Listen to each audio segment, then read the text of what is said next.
예수께서 빌립보 가이사랴 지방에 이르러 제자들에게 물어 이르시되 사람들이 인자를 누구라 하느냐 이르되 더러는 세례 요한 더러는 엘리야 어떤 이는 예레미야나 선지자 중에 하나라 하나이다. 이르시되 너희는 나를 누구라 하느냐 시몬 베드로가 대답하여 이르되 주는 그리스도시요 살아계신 하나님의 아들이시니이다. 예수께서 대답하여 이르시되 바요나 시몬아 네가 복이 있도다. 이를 내게 알게 한 이는 혈육이 아니요 하늘에 계신 내 아버지시니라. 또 내가 내게 이르노니 너는 베드로라.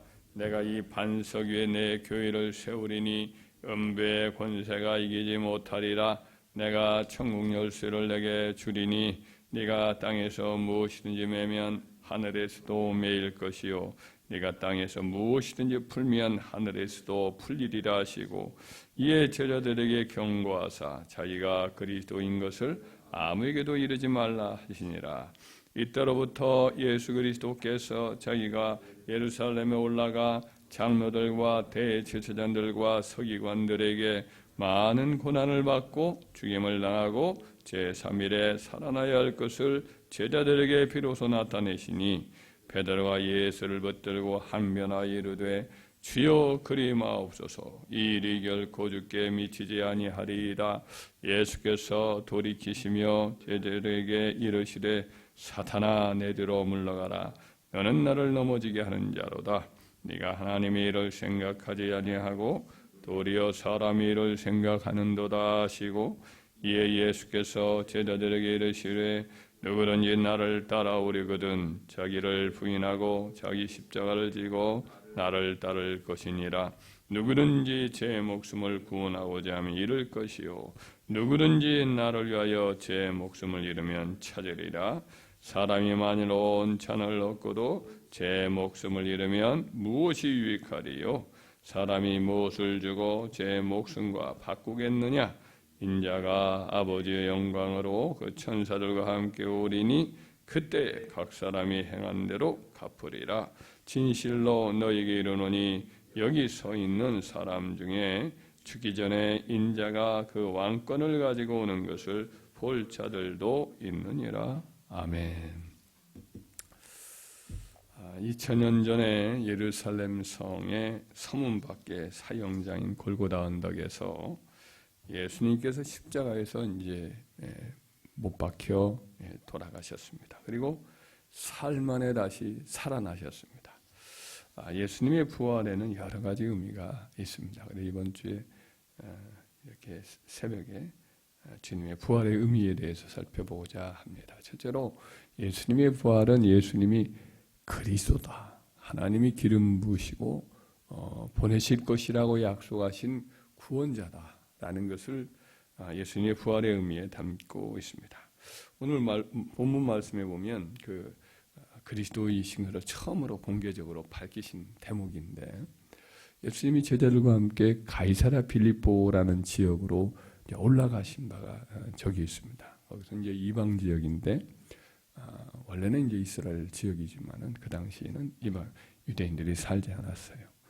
그래서 가이사랴 빌립보에 올라가셔서 제자들과 이제 조용히 있는 시간을 가진 겁니다. 그때 묻습니다. 사람들이 나를 누구라 하느냐?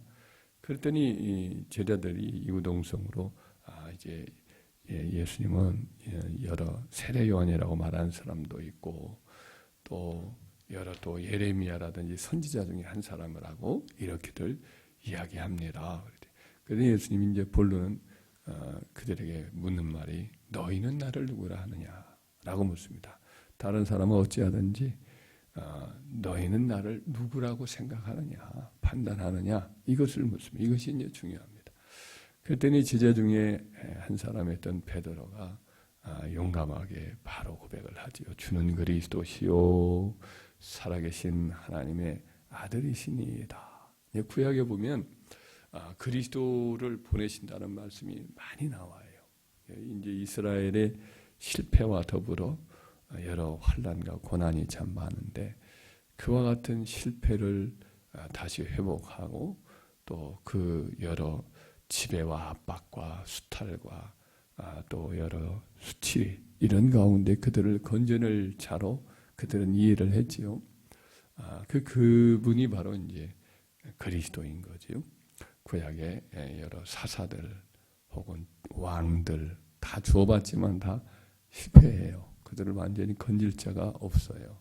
그래서 나라는 망한다는 이런 예언을 주시면서 시편이나 이사야 선지자나 여러 선지자들의 글 속에 다니엘까지 다 이런 그 예언자들 속에 보면 다윗 혹은 다윗의 후손 혹은 인자 사람의 아들 하나님의 아들 이런 표현을 통해서 혹은 싹이라든지 싹 순이라고도 개역 성경에는 번역되어 있는 그런 분을 통해서 보내주셨다. 이 다윗이 오리니 그가 너희들의 왕이 되겠다. 이런 말씀이라든지 이제 하나님 보좌 우편으로 그가 끌어올려서 그에게 나라를 주고 권세를 주니 그 나라는 영원한 나라요 영원한 권세다. 다니엘서 말씀이 그렇게 돼 있지요. 바로 이분이 이제 그리스도라고 이렇게 보내주신다는 말씀입니다. 기름 부은 자 메시아 히브리 말로는 그렇게 되어 있죠. 그분이 누굴까를 늘 기다려왔어요. 이스라엘 사람들은. 이 약속의 구원자니까 그들은 당장 로마 제국으로부터 자기를 건질 사람으로 예수님 당신을 생각을 했겠지요. 그런데 이제 이사야 선지자 이런 말씀 보면 사망을 깨뜨리고 영원한 생명과 영원히 쇠하지 않는 나라를 그 나라는 공의와 공법이 물같이 흐르는 나라죠. 그가 오시면 그가 다스리는 나라는 이 모든 그 사자나 소나 같이 풀을 뜯어먹고 어린아이가 독사골에 손을 넣고 장난을 쳐도 물지 않고 하여튼 그런 평화의 나라, 참 행복한 나라. 그것이 이제 비유적으로 표현됐지만 이 세상에서는 도저히 생각할 수 없는 그런 참 평화롭고 자유롭고 그리고 서로 공평한 가운데 생명으로 충만한 나라죠. 그래서 이 세상에서는 도저히 상상할 수 없는 나라를 묘사하고 있는데 그런 나라를 가져오신다는 것이. 그래서 이제 그 그리스도를 그들은 꿈꾸고 바라고 있었는데 바로 그분이 누구라고 여기서는 지금 얘기하는 거예요.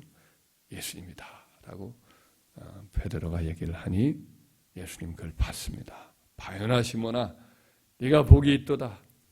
이를 내게 알게 하니는 혈육이 아니요 사람의 어떤 지혜나 지성이나 어떤 깨달음이 아니요 하늘에 계신 내 아버지시로다. 아버지께서 너에게 알려주셨다 하시면서 내게 이르노니 너는 베드로라 반석이라. 내가 이 반석 위에 내 교회 예수님의 교회를 세우리니 음부의 권세가 이기지 못할 것, 지옥의 권세, 사망 권세가 교회를 이기지 못할 것이다. 이런 참 멋지고 아름다운 말씀을 하시죠.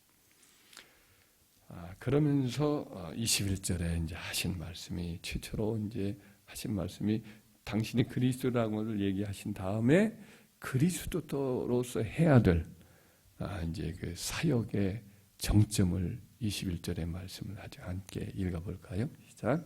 이때로부터 예수 그리스도께서 자기가 예루살렘에 올라가 장로들과 대제사장들과 서기관들에게 많은 고난을 받고 죽임을 당하고 제3일에 날 살아나야 할 것을 제자들에게 비로소 나타내시니.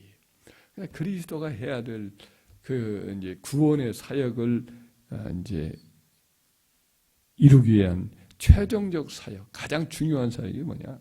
병 고치고 귀신 쫓고 여러 이적을 나타내고 이런 것은 부수적인 거고 가장 핵심이 뭐냐? 그리스도가 해야 될 그 그리스도로 해야 될 일이 뭐냐? 고난을 당하는, 죽임을 당하는 것. 그리고 3일 만에 부활하는 이 일을 이루어야 이게 그리스도로서의 일을 하는 근본적인 토대를 이루는 것이거든요. 근데 그리스도인 표지가 뭐냐? 구약에도 계속 그리스도가 오셔서 하실 일들이 고난을 당하는 거고 대속의 고통을 겪는 거고 수치를 당하고 버림을 당하고 배신을 당하고 옷을 벗기고 옷이 제비 뽑혀지고 그리고 불의한 자와 함께 악인들과 함께 죽고 그의 묘실은 이제 부자의 묘실로 되고 이와 같은 고난에 대한 예언이 다 계속 수록되어 있단 말이에요. 그 그리스도가 또한 그런 다음에 살아날 것도 시편 16편을 비롯해서 각 곳에 죽은 자의 부활에 관한 말씀이 계속 기록되어 있지요. 그래서 이와 같이 해서 그리스도가 죽으시고 부활하신 것 자체가 바로 예수님이 죽으시고 부활하신 그 일은 예수님이 그리스도다. 그토록 기다리고 그토록 이스라엘 백성들이 찾고 하나님도 계속 보내시고자 했던 구원자, 바로 그분은 누구냐? 나사렛 예수. 이스라엘 나사렛 갈릴리 나사렛 지역의 목수의 아들로 사람들과 함께 자라나던 바로 예수님이다 라는 것을 발표한 것이죠. 예수님 자신이 공표를 한 것이죠. 할렐루야. 이스라엘만의 구원자가 아니라 온 인류의 구원자, 모든 백성들의 목자, 그분이 바로 예수님이신 것이 확실해진 것이 뭐냐? 이런 예언이 이루어지는 사건은 바로 예수께서 수많은 사람들 가운데 바로 예수님이 바로 그 구원자다. 할렐루야. 그래서 이것을 우리는 이제 예수님의 부활의 사실을 우리가 사도들을 통해서 그분들이 목숨 걸고 증언함으로써 우리에게 이 사실이 전해졌잖아요. 우리는 이것을 분명히 붙들면 됩니다. 아멘. 다른 누구도 아니에요. 어느 누구도 아니고 죽으시고 부활하신 그것도 불멸의 몸으로 부활하신 영광의 몸으로 부활하신 그분 외에는 그리스도가 아니에요. 이만희가 그리스도다. 혹은 여러 수많은 여자 교주가 그리스도다. 수많은 이야기가 있습니다만은 그건 다 것이고 거짓말이고 오직 죽으시고 부활하셔서 사망 권세를 깨뜨리고 이기신 약속된 그분이 우리 주님이 바로 우리의 그리스도예요. 구원자심을 믿습니다. 할렐루야. 예수님이 죽으시고 부활하시는 그 사건의 또 다른 의미는 예수님은 죄가 없으시다는 거예요. 그분만이 의로우신 분이라는 거예요. 그렇기 때문에 인간을 죄에서 건져내시고 그리고 의롭게 하시는 분이시다라고 이제 주님의 부활이 확정을 하고 있습니다. 예수님은 당시에 유다의 최종 판결권을 가졌던 유다의 백성으로서는 최종적인 재판권을 가지고 있는 그 회의가 산헤드린 공회였어요. 그 산헤드린의 대표인 대제사장으로부터 신상모독의 죄를 범했다고 사형을 받기에 합당하다 이렇게 이제 그가 판결을 내리고 공회를 새벽에 아침에 이제 시작해야 그것이 이제 공적인 효력을 가져요. 예수님은 밤중에 끌어들여서 한밤중에 다 재판을 내가지고 밤중에 그가 이미 선언을 했어요. 그러나 그거를 가지고 유효적이지 못하니까 공회원들을 다 자기 종들을 불러가지고 다 불러내요. 그래서 그 밤중에 예수님을 사형 재판을 해서 공회원으로서의 산헤드린 공회에서 사형 판결을 내리기 위해서 새벽에 다 불러 모아서 낮부터 시작해 밤에 이루어져야 낮에 아침부터 시작해서 밤까지 이 사이에 재판을 내야 이것이 불법이 아니니까 다 끌어모아서 아침에 일찍 사형 판결을 내리고 그리고 이제 빌라도에게 데려간 거거든요. 참 악랄하지요. 불법적인 재판이죠. 밤중에 다 이렇게 끌어들여서 나름대로 다 이렇게 해가지고 사형 언도를 내리고 그런 다음에 형식적으로 공회원들을 불러가지고 새벽에 하고는 바로 빌라도 총독에게 데려갔으니까 이건 불법 재판인 거죠. 그리고 세속국가의 대표인 당시 로마 제국의 이제 황제에 보낸 빌라도 총독이 또 그 빌라도 총독에도 억지로 사람들을 다 불러서 강요를 해서 이제 아침에 십자가형에 처하지요. 예수님은 아무 힘도 쓰지 못하고 그와 같이 재판을 받고 매맞고 침뱉음을 당하고 수염이 뽑히고 우리가 봤지만 이사야서 50장에 수염이 뽑히잖아요. 채찍질 당하고 십자가에 매달려서 온갖 조롱을 당하고 물과 피를 쏟고 처참하게 죽잖아요. 강도들과 함께 못 박혀 죽으면서 이제 잡범 취급을 당하는 거지요. 종교인으로서 죽은 것도 아니고 잡범이지요. 뭐 강도들하고 함께 매달렸으니까. 그러나 하나님은 그를 죽은 자 가운데 삶 안에 살려내셨어요. 하나님은 예수님을 살려내시고 영광스러운 모습으로 그를 일으키셨기 때문에 불멸의 죽음을 이긴 불멸의 몸으로 일으키셨고 제자들에게 40일 동안 살아계심을 보여주시고 하나님 보좌 우편에 앉히셨잖아요.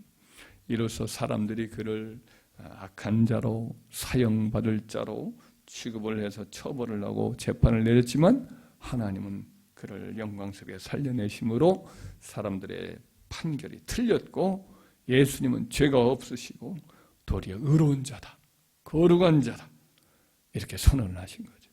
할렐루야. 예수님이 죽으신 것은 자기 죄가 아니요 인류의 모든 죄를 대신해서 죽으신 것이다 라고 하는 이사야서 53장 말씀을 인치신 거죠.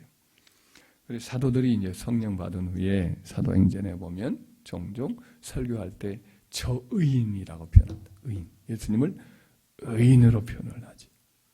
구약의 이제 예언 중에도 그리스도를 의인이라 표현하는데 사도들이 예수님 의인이다. 죄가 없다. 너희는 그를 십자가 못 박아 죽었지만 하나님 그를 살리셨다. 의롭게 하셨다. 그는 죄가 하나도 없으시다. 이렇게 이야기를 합니다. 너희는 정죄였지만 하나님 그를 의롭게 하셨다는 것이지요. 그렇습니다. 예수님의 부활은 그가 죄인이 아니고 죄가 하나도 없는 의로운 자다. 확실히 증거를 한 거죠. 그래서 우리가 예수를 힘입어 우리의 모든 죄가 사해질 수가 있고 예수님의 그 의로움을 우리들이 이제 힘입어서 우리도 하나님 앞에 예수 그리스도를 믿음으로 그 의가 힘입어서 우리도 하나님 앞에 의인으로 서게 되는 줄 믿습니다. 의인은 아버지의 나라에서 해와 같이 영원토록 빛나리라 그랬는데 누가 의인이겠어요? 우리 자신을 보면 무슨 의가 있겠어요? 그러나 우리들이 의인이라고 인정될 수 있는 근거는 예수님을 믿은 그 믿음으로 말미암아 우리가 의로운 자가 된 줄 믿습니다. 로마서 4장 25절에 예수는 우리 죄를 위하여 내중이 되고 또한 우리를 의롭게 하기 위하여 살아나셨느니라 그랬어요. 예수님과 함께 우리는 믿음으로 죽고 예수님과 함께 믿음으로 산 자가 되었기 때문에 우리의 죄는 다 예수님이 가져가시고 심판을 당하시고 예수님이 부활하셔서 우리도 예수님 안에서 하나님 앞에 의로운 자가 된 것을 우리는 믿습니다. 예수님이 이와 같이 죽으시고 부활하신 사건은 첫째로 그리스도인 것이 확증된 거예요. 공표된 거예요. 예수님이 그를 죽은 자 가운데 살리심으로 그가 바로 약속된 그리스도다. 그 나사렛 촌동네에서 그 옛날에 옛날에 이제 그 지역 일대는 이제 여러 다른 스불론이라든지 납달리 지역이니까 무슨 뭐 특별한 주역을 한 적이 거의 없어요. 아주 치우친 우리나라로 말하면 함경도 지역 정도, 평안도 함경도 북부 지역이에요. 그쪽에서의 반란이 일어나는 홍경래 반란이라든지 이런 여진족 이런 사람들이 많이 살고 접촉하고 있기 때문에 우리나라의 주역을 별로 한 적이 없잖아요. 그 지역에 무슨 인물이 나겠느냐 그랬는데 바로 그곳에서 태어나신 우리 주님께서 그리스도다라고 하나님은 선언을 해 주신 거지요. 그래서 우리는 예수님만이 그리스도다. 그분은 우리를 건지시고 약속했던 그 나라를 우리에게 선물로 주신다라는 것을 보여준 것이고 죄가 전혀 없으시고 우리를 의롭게 하신 유일한 분임을 믿고 이 땅에 사는 동안 예수 그리스도를 신뢰함으로 말미암아 우리가 이렇게 구원받고 하나님 앞에 당당히 설 수 있는 축복을 받았다. 우리의 죄가 사해지고 우리가 죄와 싸워서 현실적으로도 점점 죄를 이기는 놀라운 능력이 바로 예수님을 통해서 우리는 얻게 되었음을 다시 한번 분명히 붙들고 믿음으로 승리하기를 주의 이름으로 축원합니다.